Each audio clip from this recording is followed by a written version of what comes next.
Friend સાથે હું તમારી સાથે શેર કરીશ અમારા દાદીની એકદમ સિમ્પલ રીતથી અસલ કંદઈ વાળા જેવી માવા બરફીની રેસીપી, જેને બનાવવા ના તો ચાસણીની જરૂર પડશે ના તો કોઈ બીજી ઝંઝટ કરવી પડશે. ફક્ત 2 જ વસ્તુમાંથી 5 મિનિટમાં બનીને તૈયાર થઈ જશે. તો ચલો મોઢામાં મૂકતા જ પીગળી જાય એવી માવા બરફીની રેસીપી શરૂ કરીએ. નવી રેસીપી શીખવા માટે વાયડી મમ્સ ચેનલને સબસ્ક્રાઇબ કરો, સાથે બેલ આઇકન જરૂરથી દબાવજો નવા રેસીપી વિડીયો સૌથી પહેલા જોવા માટે.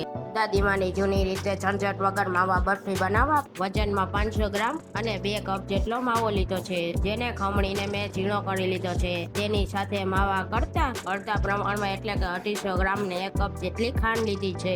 હવે જાડા તળિયા વાળા વાસણમાં 500 ગ્રામ ને 2 કપ જેટલો માવો એડ કરી દેશું. અહીંયા આપણે માવા બરફી બનાવવા માટે ચાસણી બનાવવાની જરૂર નથી. જે રીતે અમારા દાદી બનાવતા તે જ રીતે માવા બરફી બનાવવાના છીએ. હવે તેમાં 1 કપ ને 250 ગ્રામ ખાંડને એડ કરી દઈએ અને લો ગેસની ફ્લેમ પર ખાંડને સારી રીતના મિક્સ કરી એક રસ કરી લઈએ, એટલે કે ખાંડને માવા સાથે ઓગાળી લઈએ. તો લગભગ 4 થી 5 મિનિટમાં જ માવા અને ખાંડ ઓગળીને મિશ્રણ ભેગું થઈ ગયું છે. જ્યારે પણ આ રીતે માવાનું મિશ્રણ ભેગું થાય એટલે તેમાં 1 ચમચી ઘી એડ કરી દેશું, જેનાથી આપણી માવા બરફીમાં એક ચમક આવશે. હવે તેને મિક્સ કરી ગેસની ફ્લેમ બંધ કરી દેશું અને હવે તૈયાર થયેલા માવા બરફીના ધારવા એટલે કે સેટ થવા માટે મેં અહીંયા પ્લેટ લીધી છે અને પ્લેટને થોડા ઘીથી ગ્રીસ કરી લેશું અને તૈયાર થયેલા મિશ્રણને એડ કરી ચમચીની મદદથી મિશ્રણને એક સરખા લેવલમાં કરી લઈએ.